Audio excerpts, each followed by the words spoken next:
Lepo pozdravljeni na spletnem intervjuju portala Baletni z vrsticami. Zelo smo veseli, da je danes naš gost izjemno zanimiv mlad koreograf zahodne obale, natančneje San Francisca Robert Deckers. Robert je tudi umetniški vodja skupine Post Ballet, baletni pedagog in plesalec. Več o njem pa si lahko preberete na portalu. I warmly greet Robert on today's interview. For those who are with us live, you'll be able to ask questions at the end. I now pass the word to Tatiana, who is going to lead the discussion. As for us, let's enjoy the event. Hello, Robert. Unmute, please, so we can hear you. Absolutely. Hi, Tatiana. Thank you so much for having me. Thank you, Natasha, for that wonderful greeting. I appreciate you hosting me, and really an honor to be with you all tonight. Thank you very much for taking your early morning hours to be with us. It's really a pleasure. Actually, you are our first international guest in the series of events we are. Yeah, so it's nice to have you in the first place. So, Robert, thank you again. Well, I appreciate you reaching out, and it's we talked about this last time we connected, but it's such an incredible thing of this time that in a way we've been so isolated, but also have made new connections with people on the other side of the world. And this just shows you reached out and saw something that I had created, and here we are sitting together is really sort of a miracle, and I just feel really grateful for these new opportunities to connect with people in different ways during this time. Well, Robert, we noticed your work and what you do, what you did already, what you're doing now, and for sure what we are going to hear in the end about your plans for the future is so excited. It makes us so excited. So we are really, really happy to have you and to hear more. So you are originally from Atlanta, from artistic family. Yeah, I grew up outside of Atlanta. My aunt was a professional choral singer with the Atlanta Symphony Chorus, and my mom teaches piano.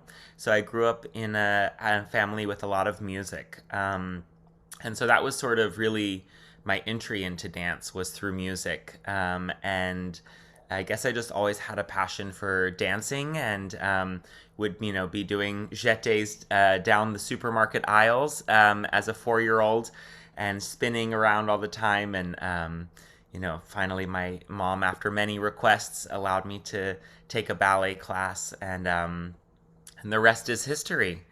So really grateful for my parents in supporting me, especially like in America and in the South. A boy doing ballet is not customary, and they really supported my passion for dance and for ballet specifically. So I feel very grateful to them, and to everyone along the way. I think that as we move through as artists, it's all the teachers and the mentors that we get to work with that really shape us into who we are. So there are a lot of very special people who helped me reach my dreams, and living this life where I can create and share work with others. So you happen to have a fantastic career.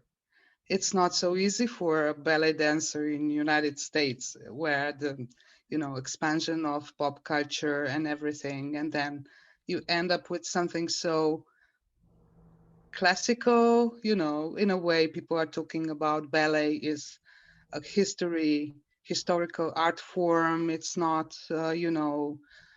it's not living well in the contemporary world. It's a form of art of posh community of people. It's very expensive and so on. But on the other hand, ballet woke up your body and your awareness towards the world, and became your language.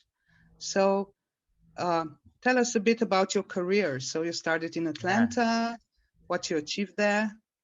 Well, I appreciate you bringing that up, because I started ballet when I was 5 years old. I danced in a classical ballet company where we did Swan Lake and Nutcracker, all of the things, and then kind of got really disillusioned with ballet. I think the form started to feel very restrictive to me. And the container that it was in also felt very constrictive. Who was allowed to participate, who was invited not only as dancers but as audiences.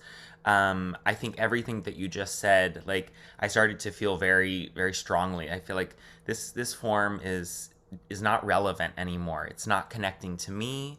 It doesn't feel real to where I am. It doesn't feel real to the world that we're living in. And so I left and moved to San Francisco and joined a modern company here called ODC Dance. And I had been choreographing since I was like, I think 16. I made my first piece on my school, on my classmates, and just kind of continued making work, and just had really always been a passion of mine. And, when I moved here to San Francisco and worked with this company, the way that they create work is radically different than the process in a ballet company where, in ballet, you usually, if you ever get to do new work at all in a ballet company, which is, very rare, but then you start with the music and it starts, chronologically, it's just sort of, the choreographer says what it is and that's that.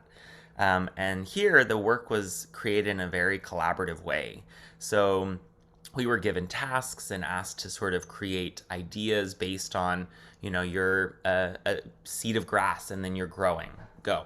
That was your, directive, and then you created movement. And so everyone in the company sort of was a choreographer in a way. And then I really was, just so inspired by this. And then as I was, working in this company, like really started to miss ballet and the line of it and the structure and the formations and the sort of elements of ballet that I do connect to.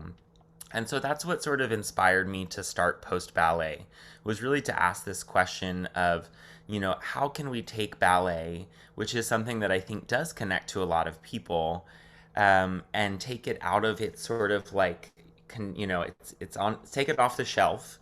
Let it, it's like, you have nice china and you don't ever use it. Like, let's eat on this. Let's see what happens when we play with it, when we break it, and then reform it into new things. And that's really been kind of the journey that I've been excited about with Post Ballet.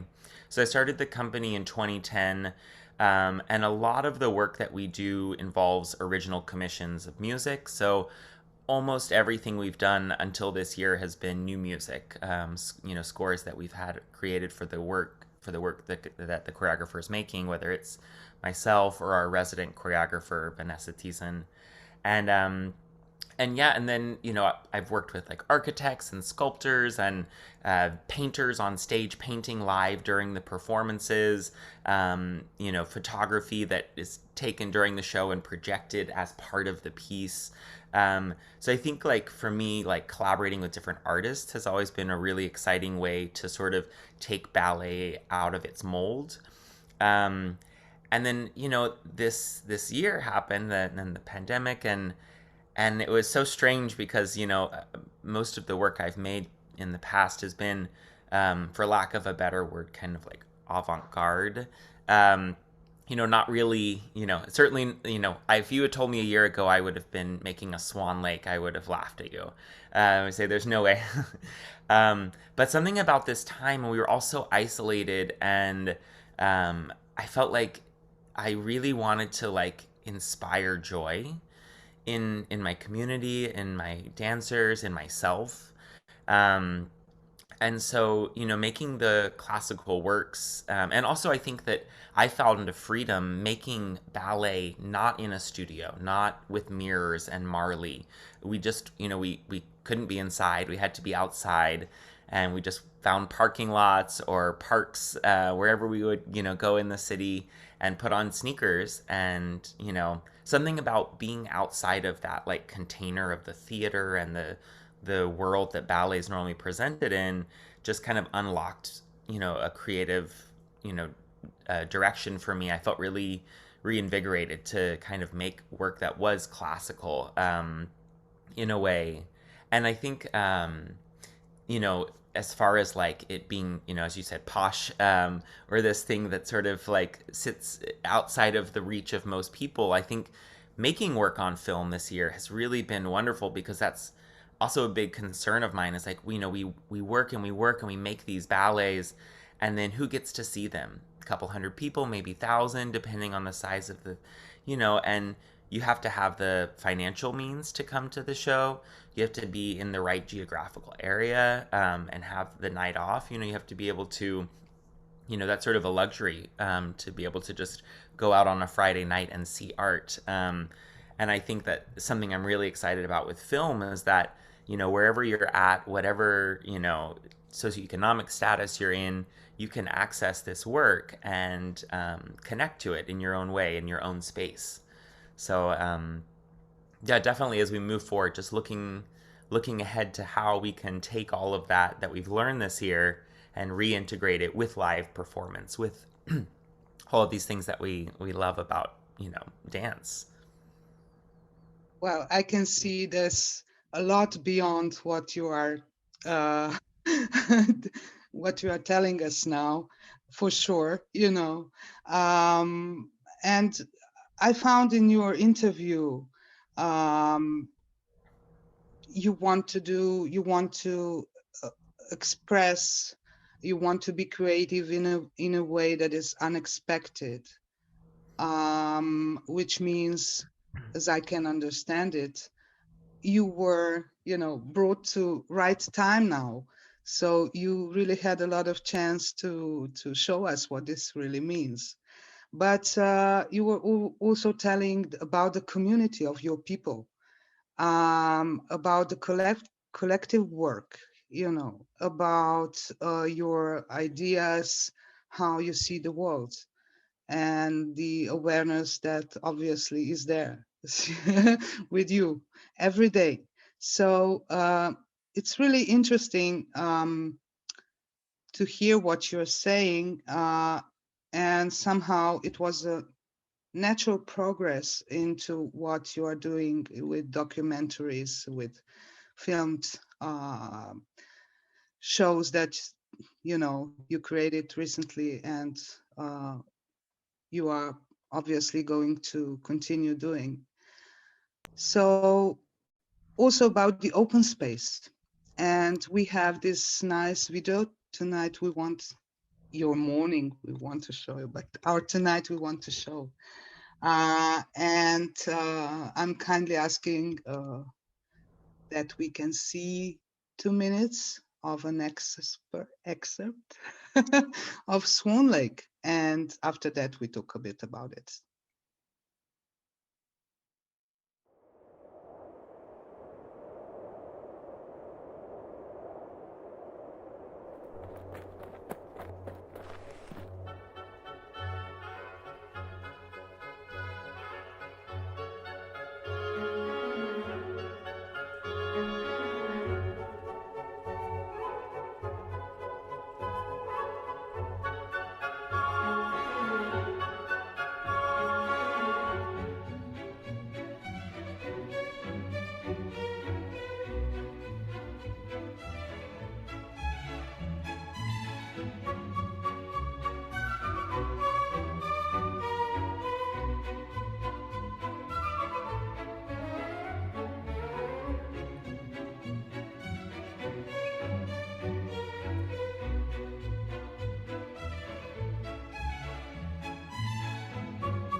So we are back.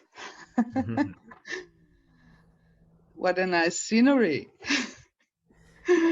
And costumes from, you would never, I believe it, think about doing something in a normal times, huh? Yeah, With I don't think mask. I would have ever arrived at that the top of that hill with four swans in my mind in any other time, for sure.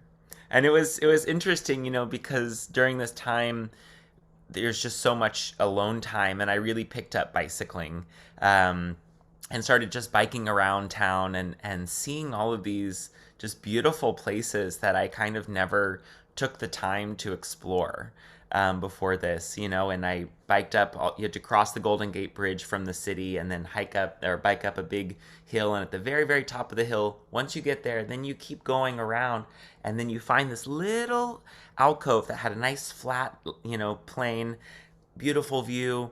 I'd never seen it before. I would have never been there, and it was just so wonderful because I think creating this film kind of connected to like me rediscovering the city of San Francisco and the Bay Area in a new way and kind of falling in love with this place again. And so, yeah, I think like for me, there was just such a great sense of like play about all of it. It was just, pure fun. For sure. After some time of, trying to find out what to do. But what were your first thoughts after you went under lockdown? What crossed your mind? What did you feel? Maybe to go just to point it out, what will happen to arts? What will happen to work, to your people, your group of people, your dancers, your Yeah. colleagues, your artists, colleagues? Yeah, I think for dancers it's such a hard thing because our career is so short. A musician can play, well into their 60s, 70s. Dancers really, you can continue dancing your whole life, but it's especially for this kind of like level of like classical ballet focused work, by the time you get into your late 30s, early 40s, that's kind of your body starts to say no thank you. The heart still wants to, of course, but and so I think for the dancers to lose that, like a year, and to not know how long this is. It going to be 6 months, is it going to be 2 years? Like I think the indeterminacy of it all, there it was really hard, I think, for them to sort of be in this like space where, you know all of their projects just, as March kind of rolled in, it was one thing after another just kept being canceled. And then we had a big summer performance that was planned, and then we decided, okay, we're going to turn that into film. But even we couldn't make the film happen because we went on to like a really severe lockdown in the month of July because cases were getting so high, and so just everything kept just sort of getting squished.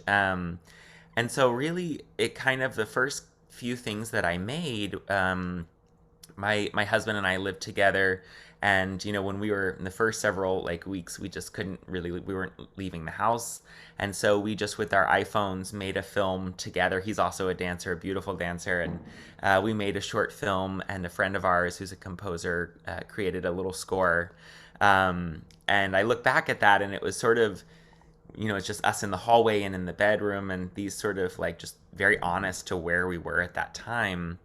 And then the next films I started working on, a friend of mine who's a violinist with the San Francisco Symphony reached out, and she wanted to create, some music videos to go along with the new solo album she was working on.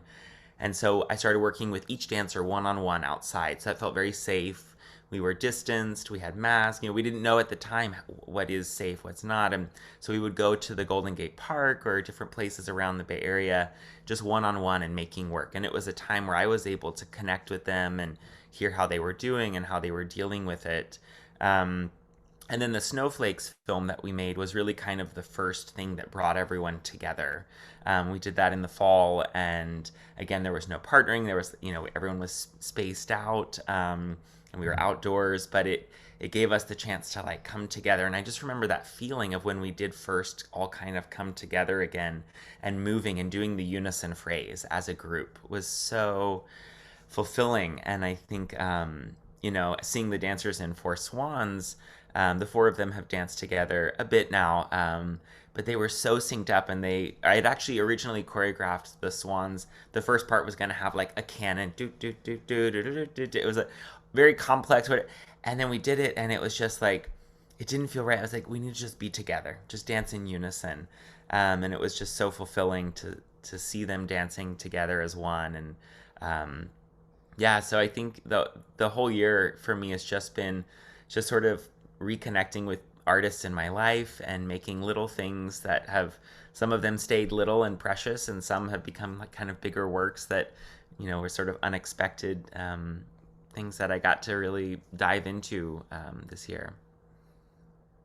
Actually, as we were following happenings in the United States, we kind of imagined the same is going to happen here. When you cancel the whole year and then the whole season, and you had so many things going on in the United States. You had election, then you had the Black Lives Matter movement. So all this probably was, a symbol of the time that we are living now. So how Yeah. does this affect your community? How do you think this is going to affect arts in the United States? How this is going to affect, in the end, ballet world? Yeah. I mean, I think kind of going back to what you were saying earlier, I think, ballet has existed for centuries in a very tight container.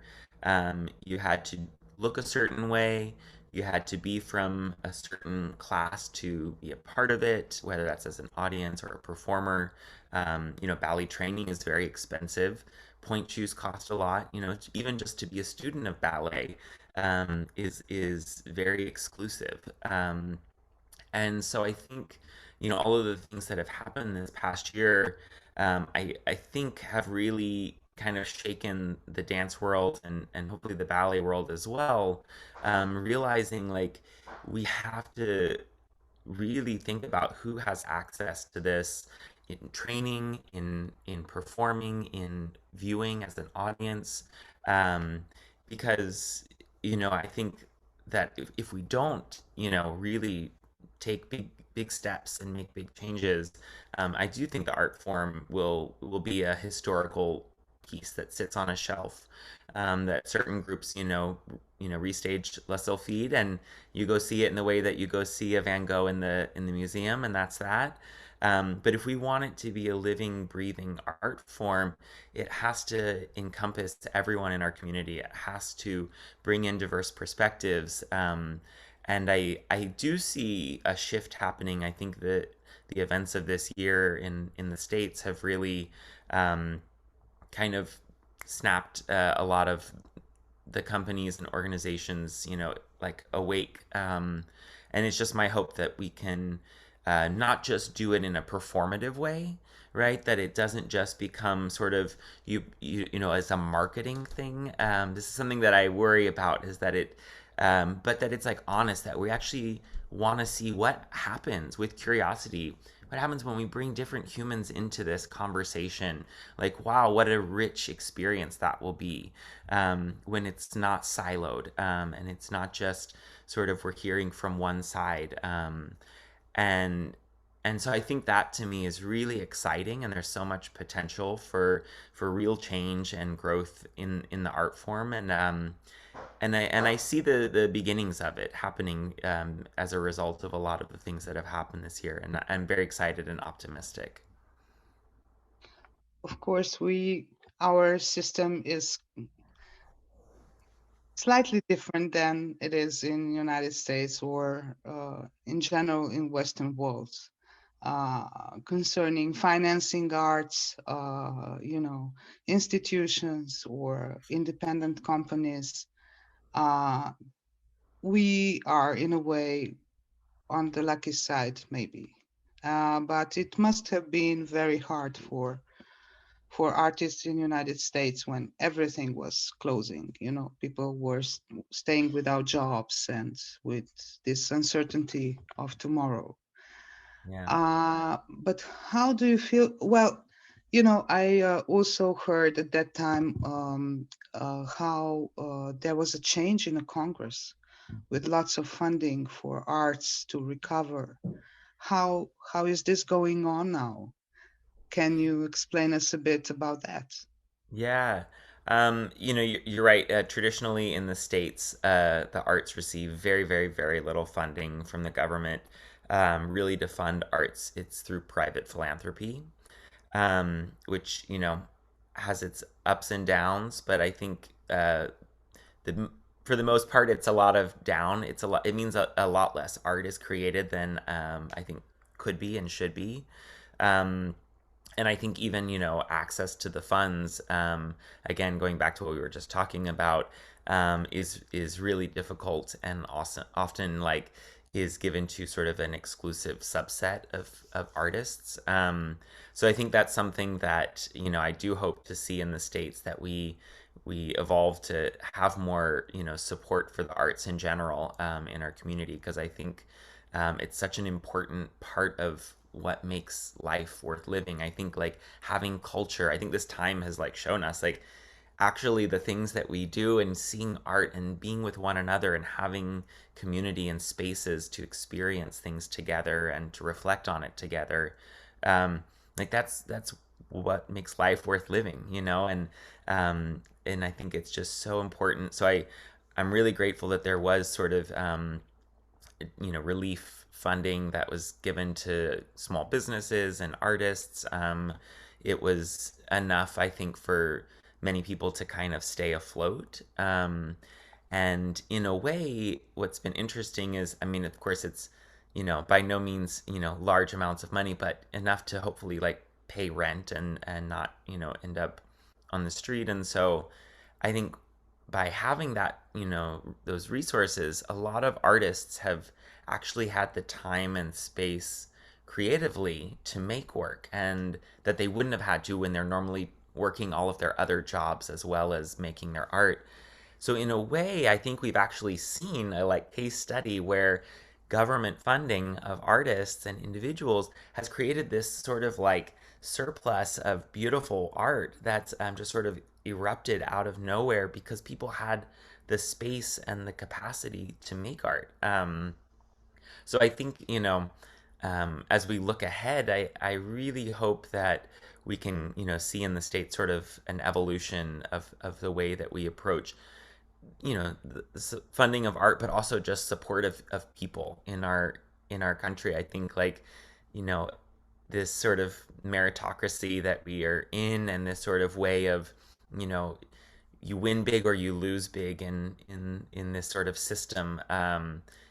I think we have to start thinking about the collective, and how do we take care of one another, and what kind of a world do we want to live in if our life is beautiful and so many others are hurting and suffering. And I think that I really hope that we've seen some seeds planted for ways that we can really come together and meaningfully, support one another. So sorry, I think that's a rabbit hole didn't mean to get Well, into, but it is something I think about a lot with the work that I make, is how can we through our art express unity, express this idea of being together and seeing. I love, traditionally in a ballet company, right, you want everyone at the same height and the same. It's sort of like this, almost like CGI, looks like replicated human beings, and all 16 are moving exactly like robots. Every eye is looking up, your eyelashes off, and it's pretty fascinating to see. I mean, it's really incredible to see that. And I love also to see, can you have 16 people moving and their eyes are looking in the same way, and they're all like different heights and different like backgrounds, and some come from this school of training and some come from that school of training, and there's precision, there's form, but there's also like uniqueness, and there's, you see like the true like actual diversity, because you're a different person, and come from this world of modern dance. Perhaps maybe they've had more training in Graham and Horton, and also obviously classical ballet training. But what I just like to see, the way that different bodies move together, and unison in that way is so fascinating. And so I think that's in the final section we'll show later. You see the full company together in the finale, and it's just, they all move, really beautifully together in unison, and yet they're all so clearly themselves. And I just love that. Hey, maybe it's a good idea, maybe to watch your video again. Second part is Pas de Dé. It's not a big company. This comes in the end. So let's look at it, and in between we can make a little comments if you Sure. want to comment something, maybe. Okay, sounds good. Please.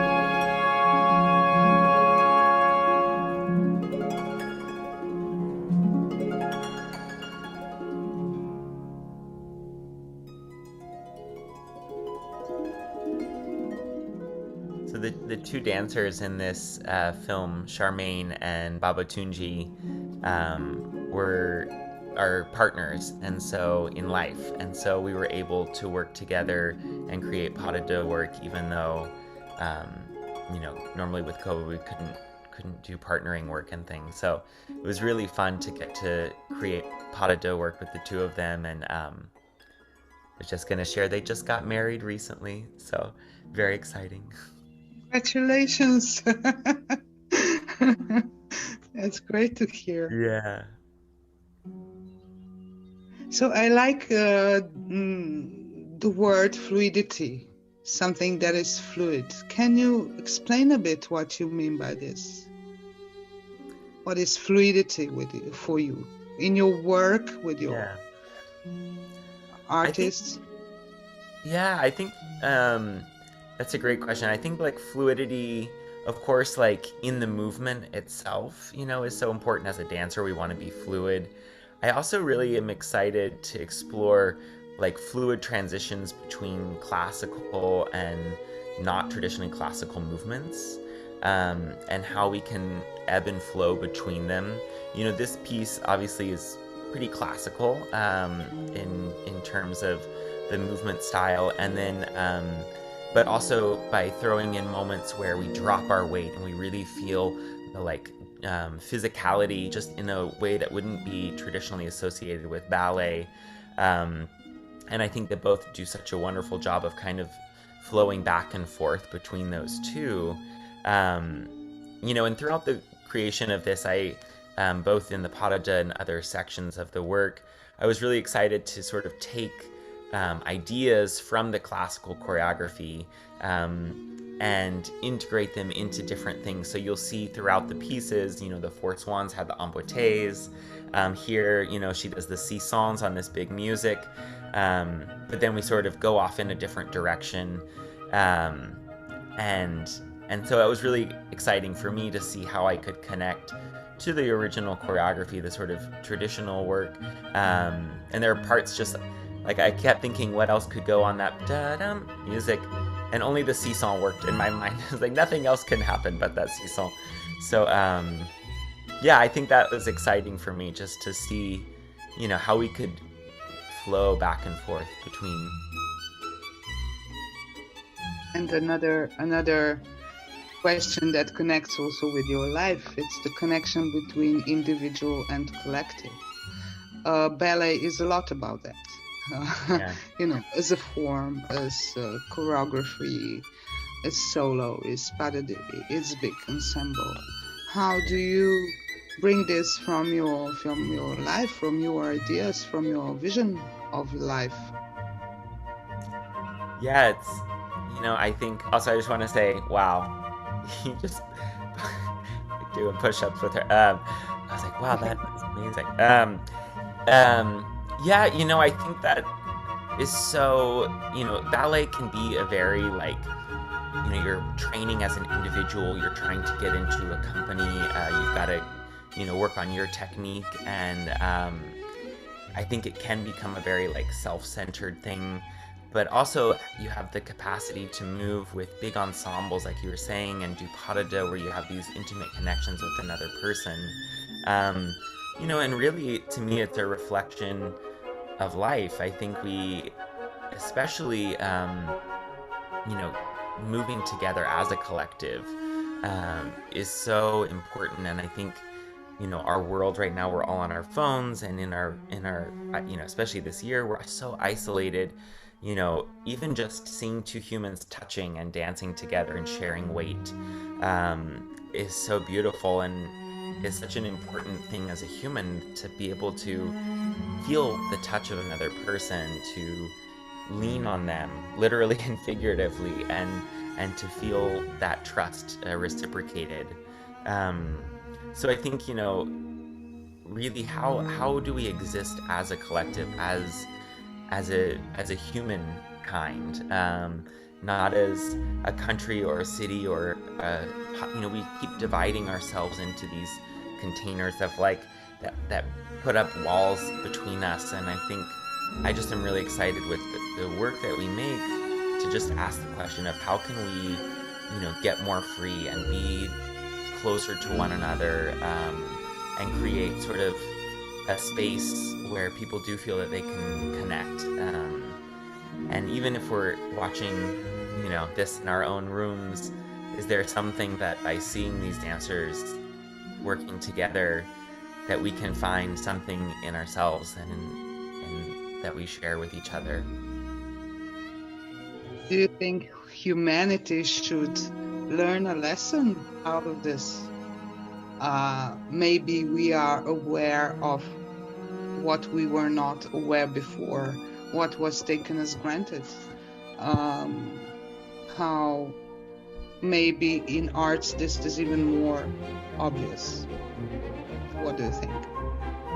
I couldn't have said it better. I think this time has definitely shown us, by not having community, by not being together, by not experiencing, even just meeting someone at the checkout, at the grocery store, and saying hello to a stranger, even that is so important to us, and so special.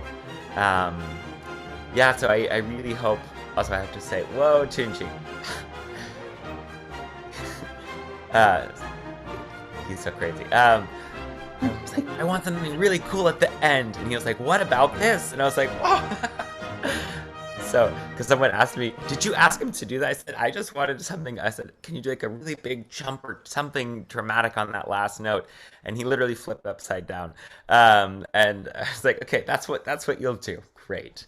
I don't know what you call that. I don't know how you just found. Okay, but that's amazing. So, but yeah, I mean, to go back to your question, it's exactly. It's like, I mean, I think, this time of not being together has shown us just how important it is to be together. And I think that, like, having, as the last month or so, things have really started to open up here again. Cases have been down, and vaccination is very high, especially in the Bay Area. There were, I think, 0 hospitalizations for the last several days in San Francisco, from COVID, first time since, last year, March. And so it's really exciting to sort of like see things starting to reopen. And I think that, like, just even going over to someone's house feels like such a big deal. And I think for us to take all of the lessons that we've learned, and to remember like how special it is to be with one another, to connect and to actually share, even if it's just sitting outside and talking, like, that's such a gift, to be with each other. And I think the care that we, have developed for each other by going through this, I really hope, and I do believe that that we're not going back to what we were. We know we're moving forward into this new reality where, I really think the potential for um, compassion and community and connection is just greater than ever. Great. I think for you, it was not so hard to move to other spaces, like out of big halls, out of big stages, because you were, your choreographies were also performed in very interesting uh, places. Like you were picking up unusual venues, and you were presenting your work to, to wider community, not just, as we were talking before, those who were paying expensive tickets.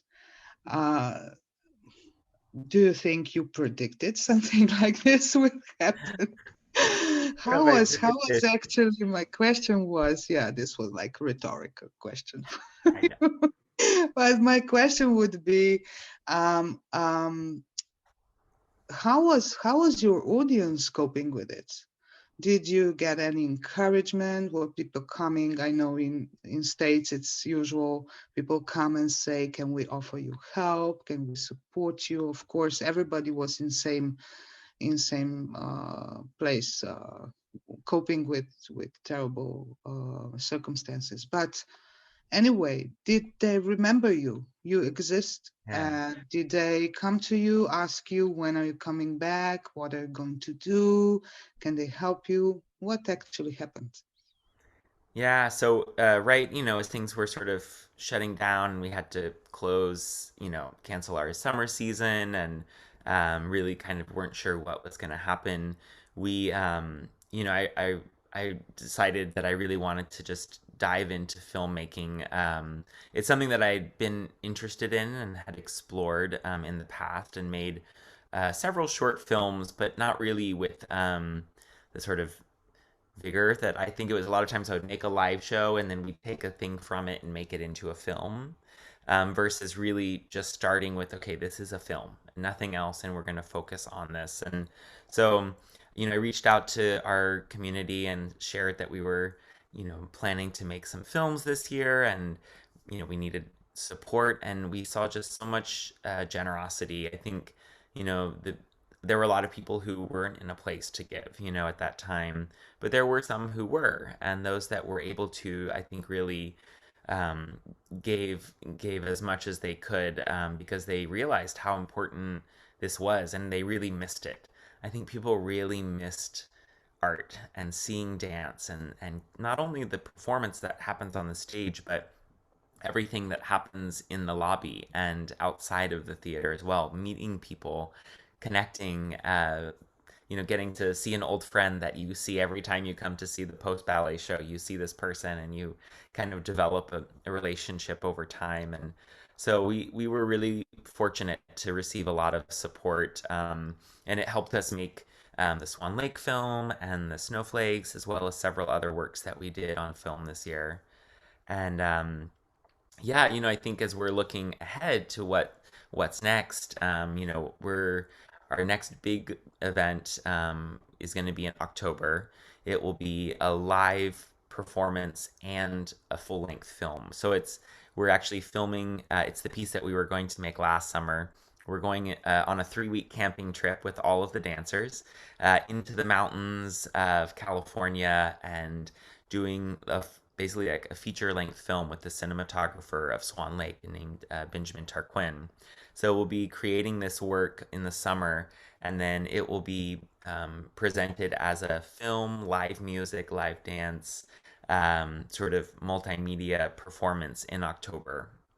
And that's something that I'm really excited about is, how do we take these experiences and bring them back into live performance, while also, we'll have this film and it'll be something that we can share in a different way online, where people who can't come to see the live show will still get to engage with this creation. And that's kind of what I'm thinking about a lot right now is like, how can we, take the work that we're doing and make the most impact with it, um, and really just open up the doors to anyone who wants to participate and create that access.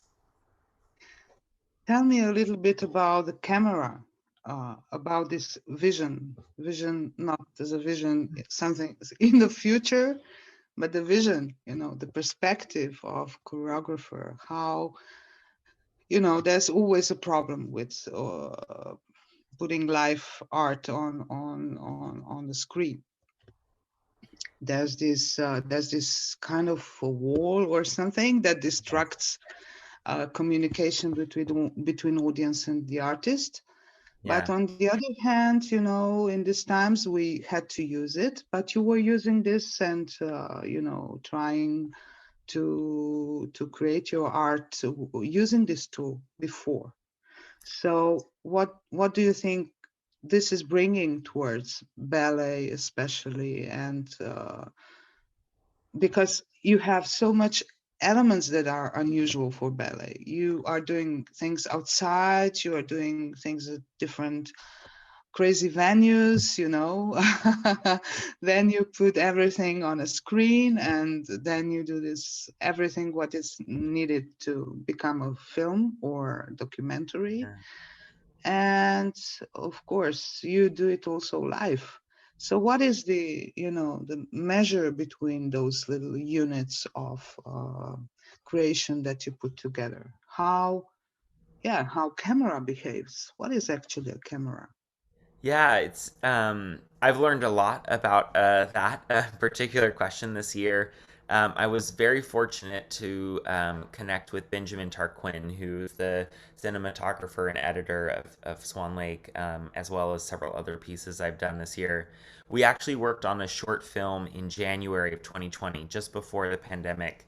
So I got to meet him just by chance on a small project, and we had a good connection. And he actually lives in Tokyo, but his family lives in Oakland, which is in the Bay Area.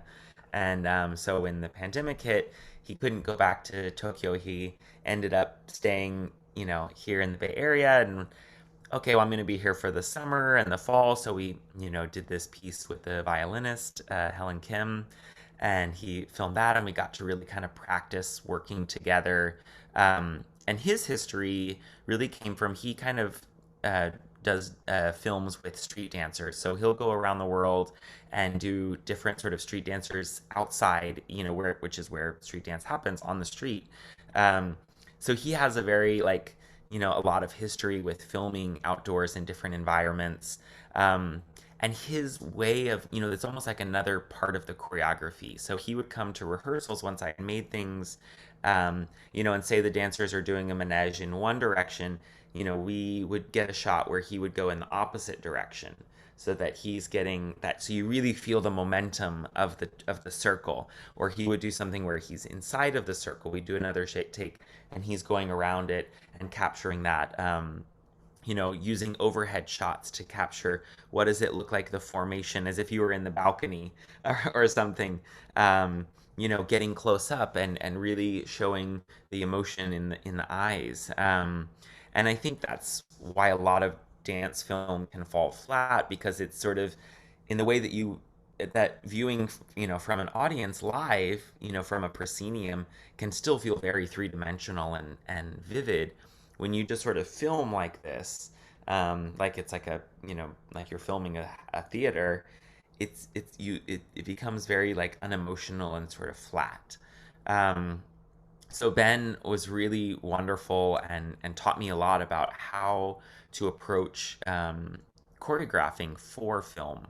And I think a lot of the different shots, like the very end of the finale, which you'll see, all the dancers run past the camera, and it has this sort of, you wouldn't be able to create that on stage. They would just run off into the wings. So in a way, it's even more exciting than if it were live.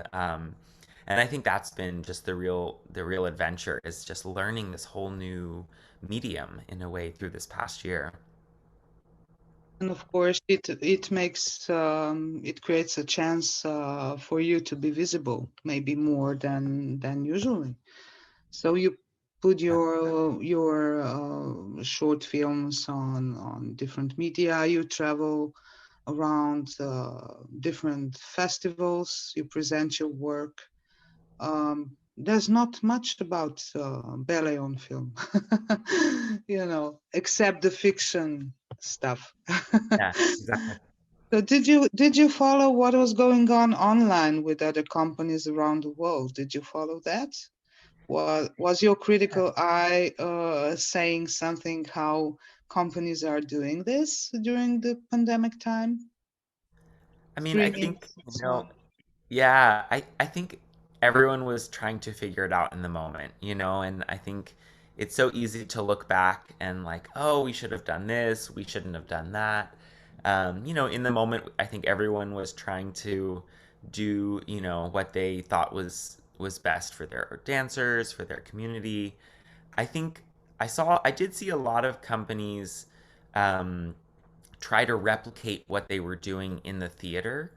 Um, and I think that on the whole, that may have not created the most connection with people because, it's one thing to like I was just saying, to see a live performance on a stage, but then you film a performance on stage, even if you have multiple cameras, it's sort of like, oh, that I remember that. I like that. As a dancer, I love to watch dance on film, maybe like more archival things because I'm interested in the technique and the construction of the choreography. But I think for the average viewer, it's hard to create that like emotional response with that.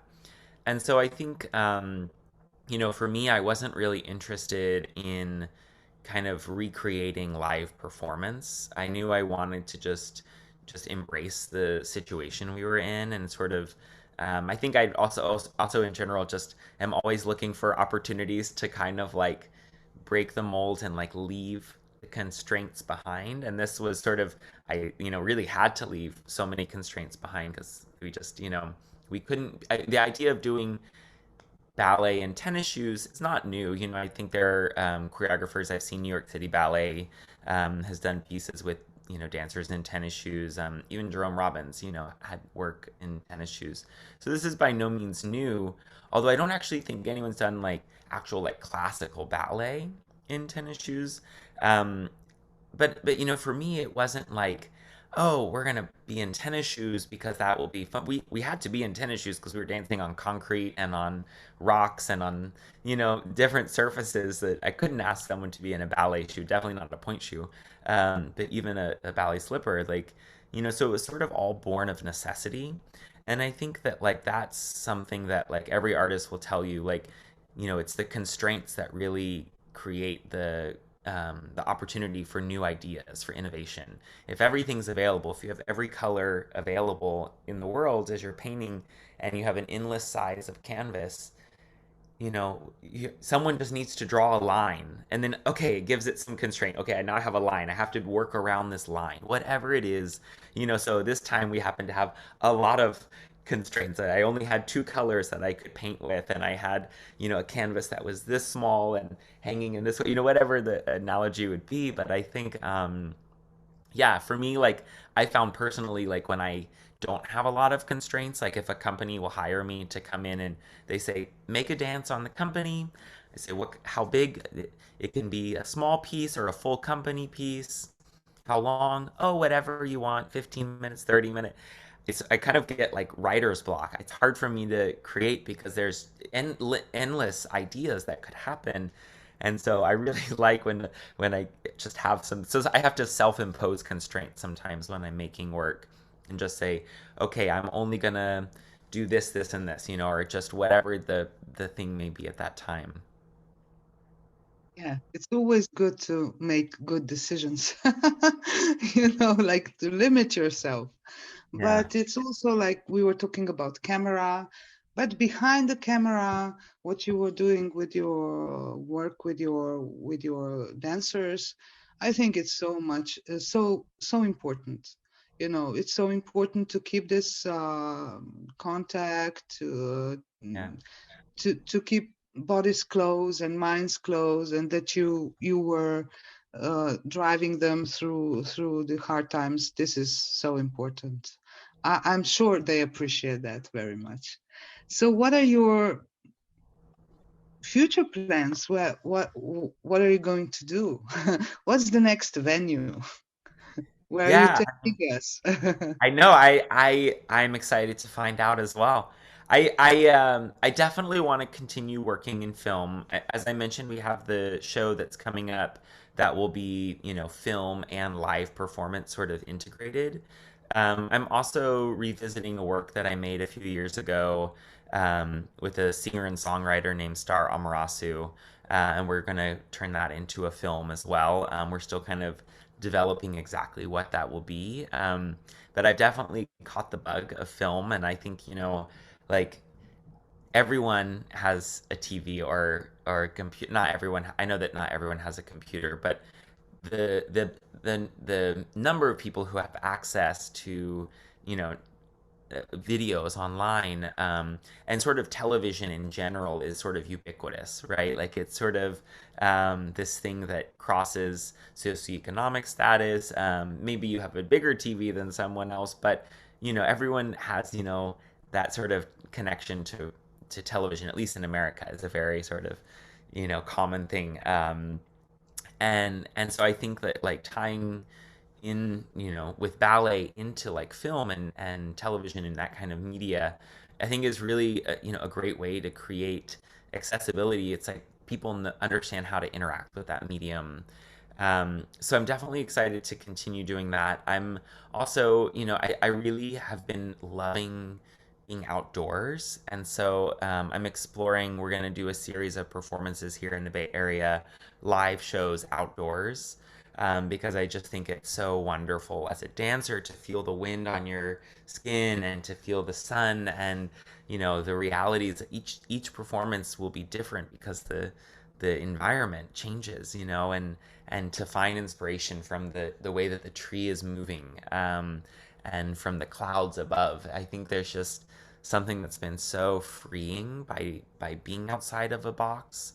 So I really am excited about presenting, more dance in sort of nature and different sort of unexpected places around the Bay Area and hopefully beyond too.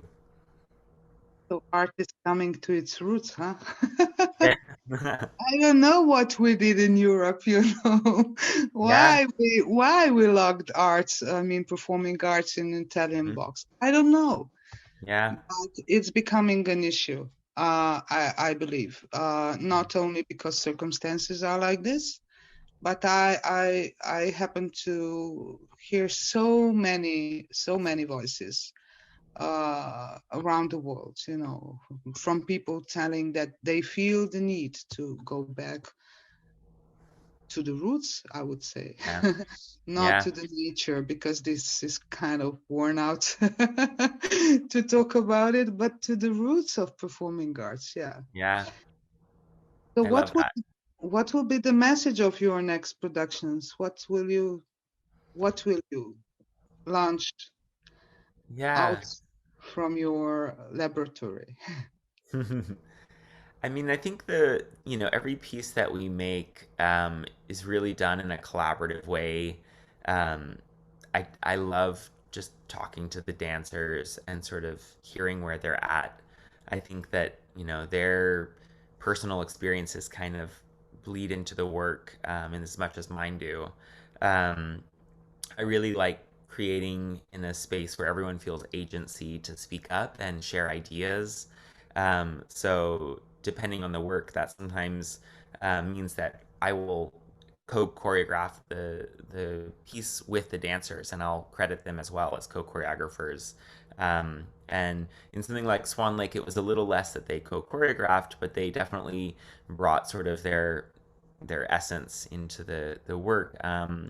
Versus being pawns that I'm moving around. I think having that human relationship is so important. I think the piece that we're working on this summer that I was mentioning that will be both film and live elements, is based on the myth of Orpheus and Eurydice.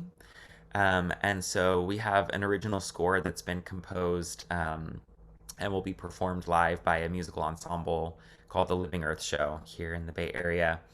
And I think that the choreographer of this piece, Vanessa Thiessen, she and I and the composer have been just talking a lot about how this time, I think, kind of how this connects to this story. And I think it's interesting. Orpheus and Eurydice is such a, I mean, it's been done by numerous, choreographers. It's been made into, Pina Bausch, of course, has an incredible iteration of this.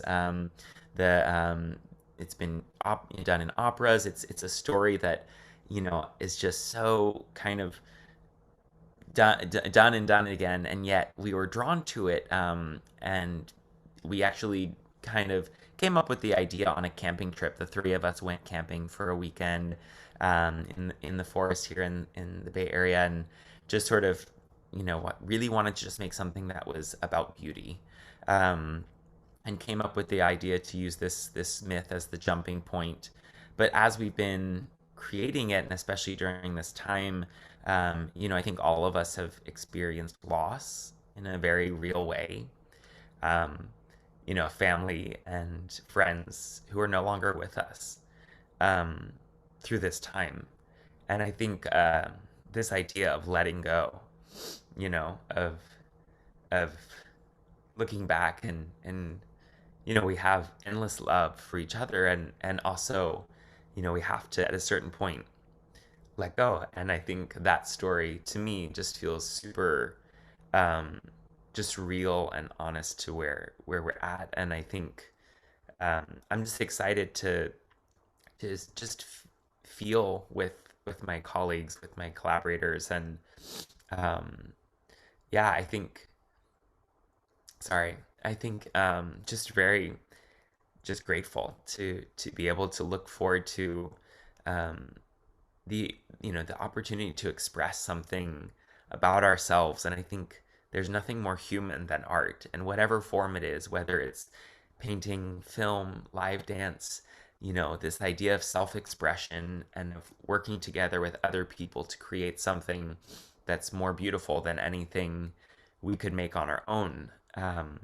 This is why we do it, and this is why we have to have art in our lives. Um, and I think it's just so important now more than ever. I think we felt just how much we need art and community, and so I just look forward to a lot more of that in the future. This was so nice. I Thank you think so much for having me. this time created vulnerability in us, and it's nice that we can share. Of course, we understand your pain, but it's you found a way how to move forward, and that's the Yeah, most important thing. And you absolutely. are doing beautiful things, and you are doing beautiful things for your people. Yes, and understanding art is really, I like uh, how you see the art, and I believe also your audience. So we have a nice duty now. You remember what we were talking about? Yeah. Yeah, Yeah. to finish with something exciting. It's called Pass the Torch. Yes. So So do you I am have a candidate? Do you have a I candidate? do. I would like to pass the torch to Tatiana Martinova, who is a dear friend of mine. I first met her as a dancer. She performed in several works of mine here in the Bay Area, both with Post Ballet and Diablo Ballet, a company where I was resident choreographer at the time. And she now dances with Le Grand Ballet in Canada, and is also a budding choreographer, and just as of a few months ago is now a mother. Oh, And yeah, so she's someone who, just as an artist, as a human, I believe in, and I just have learned so much from her. And I miss her, and I think she would be a wonderful guest for you to speak with, and hear her perspective, and what, especially sort of during this time, becoming a mother, and how that connects to the work that she's creating, would be a wonderful conversation. And so Tatiana, I pass the torch to you, but not That's, other Tatiana Martinova. yeah, maybe it was on your, Exactly. Maybe so. Maybe actually, she spells it differently. But yes. So That's I'll connect. nice. So we will be double Tatianas. That's not a Exactly. usual name, but yeah. So thank you so much. It's such a wonderful idea to talk with a dancer, mother, just becoming mother Yeah. from another country. So we intend to connect dots, and this is the most important thing. So by Wonderful. this also maybe to connect you with her again. It's also a nice opportunity Oh and a yes. nice thing to do. I Totally. we've had such a nice time with you. It was nice talking to you. You told us a lot of things, so I'm hardly waiting you buy a plane ticket and come. I cannot wait. And I just am so appreciative of you reaching out and to be able to connect with you all today. It's been such a pleasure. And Tatiana, our conversations before today as well have just been so wonderful. And I really look forward to staying connected to you. And definitely when I'm in Europe next, I'm going to reach out and come by for that beer. Okay. So I want to thank also Natasha, our chief editor, and Tomasz, president of Ballet Artists Association of Slovenia, and of course, most of all to you again. Thank you for your time. And after we leave, we are going to see the last excerpt from your work, the Swan Lake Coda, the wonderful piece of work you have done. Thank you very much again. All the best to your colleagues, to your artists, to your community, and yeah, Thank you thank you so again. much, Tatiana. Thank you, Natasha. Yes, you. Yes, I'm waiting for Tatiana to stop because now it's questions time. If Oh, one has some, yeah. Um, well, I couldn't agree more with you about Ballet as an archaic form, and to the idea to make it more alive, to make it more human, really suits me. I can really relate to it. So that's what I'm thinking about ballet also. It doesn't. I mean, it's interesting to see Swan Lake or Sleeping Beauty in a proper version, but somehow I, I don't know. I cannot relate to it. So I really support these ideas of you, of what you have. And I wanted to ask you, because I think we didn't talk about that so much. How do you how do you work actually when you are not doing films, movies, because you had to, but how do you start making a choreography? Do you start from music? Do you start from an idea? Do you see the dancers and then start with something? Do you improvise? How do you have, yeah, what is your beginning yeah. usual, or maybe it's always different how it is? I mean, definitely each piece kind of has its own journey. As I mentioned earlier, before this year, almost everything that I've choreographed has been with an original score. So I'll start making a piece without music, which there was something nice coming back to doing, Swan Lake or something like. I know this music in and out. It's like so in my body, and so there's an element. I was like, oh, this feels so easy. I'm not like when you get a new score, you never know what you're gonna get, and it's always I think such a fun journey because what that means is because I can't start from the music, I have to really start from the ideas. So usually like the composer and myself and any other lead artists who might be working on the project will kind of start with some preliminary conversations and just sort of like how's your life? What are you up to these days? What are you interested in? What's on your mind? And sort of like finding like any areas of sort of shared interest or something that might just spark. And then kind of once you find that little spark, usually playing some games with the composer. So I'll send an improv phrase of movement based on this idea, and they'll maybe respond with a little like minute of music. And then we go back and forth, and then I'll sort of start taking stuff to the dancers and talk to them about the ideas as well. And they're all wonderful, improvisers and choreographers in their own right. So they start to create movement. Sometimes we'll take ideas from everyone's movement we put together into like phrase work that we can share. Then, we start to get more music from the composer. Then the costume designer comes in, maybe has this idea of some thing that like, oh, what if we have something where like during this part they all shed this thing and then there's this other layer, so everyone's ideas kind of just get like, woven in. Um, and I wish I could say people at the end, I'll present work and people say like, how did you come up with that? And it's like, I did not come up with that. I have no idea how that ended up on the stage. I'm very happy that it did.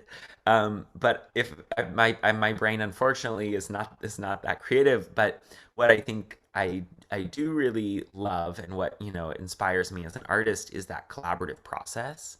And so in the same way, kind of with the films, the choreography alone without the work that Ben did with the camera would have not been what it is, and I think it's that going back and forth and really leaning into the strengths of all the artists involved, that excites me, and that kind of ends up with all of the wide range of works that we've presented over the years. Mhm. Yeah, I thought so that you like to collaborate a lot, But then this is really it's a good way of working, of producing art because you get really interesting ideas from a lot of people, Because just one, yeah, you have an idea and then it's hard to develop it, yeah, if you are alone, yeah, that's for sure. If I'm just working alone, I feel like I hit a Yeah, wall like every five yeah. seconds. Like, oh, I don't know, I don't know, I don't. And then I start to talk to someone, and we get excited, and then just kind of all unravels there. So. How many dancers do you have in the company? I mean, how does it work financially? So I look forward to the day when I have a regular company all the time that we can just be working. Right now, it's very project based. So Okay. the dancers are hired for the specific works that we're doing.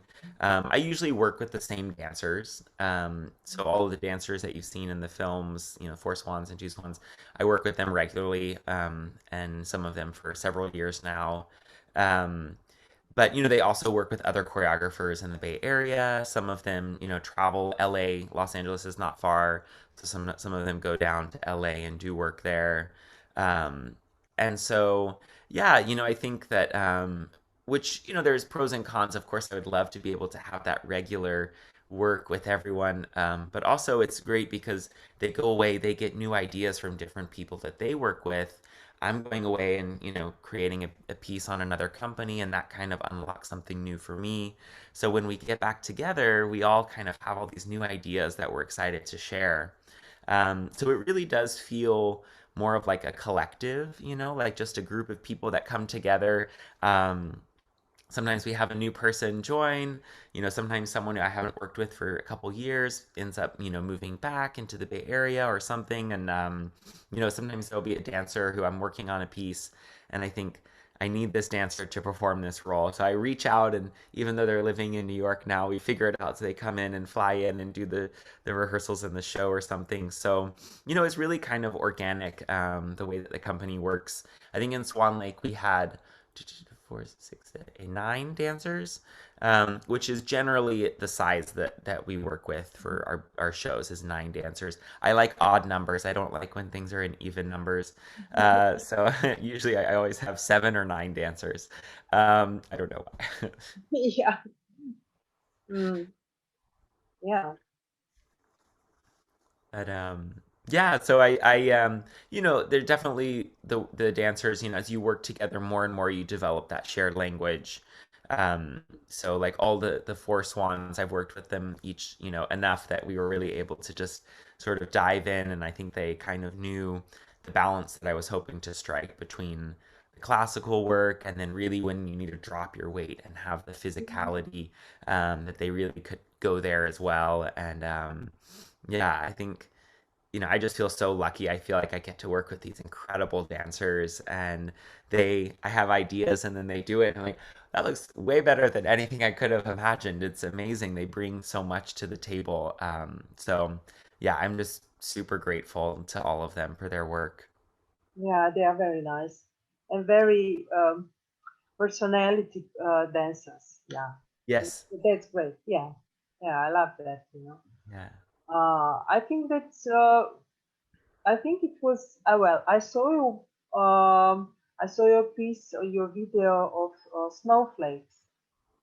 That's when I started to be interested. So I think this was really because usually, I mean, normally your work doesn't come out of the States. It doesn't. Yeah.